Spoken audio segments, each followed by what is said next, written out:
కుటుంబమే ఉన్నను కూటికే కరువై వేశ్యగా నిలిచిన రాహాబును చూడుము. అడుగడుగున అవమానాలే గుండెలో గాయాలై అవసరానికే ఆట బొమ్మగా మిగిలెనా. చూచుచున్న దేవుడే చులకనగా చూచెనా ఘోర పాపి వంటూ విడచిపోలేదుగా.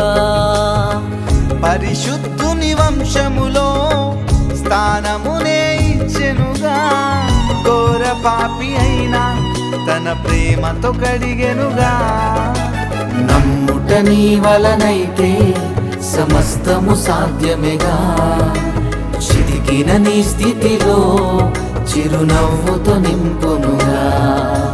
నమ్ముట నీ వలనైతే సమస్తము సాధ్యమేగా. చితికిన నీ స్థితిలో చిరునవ్వుతో నింపునుగా.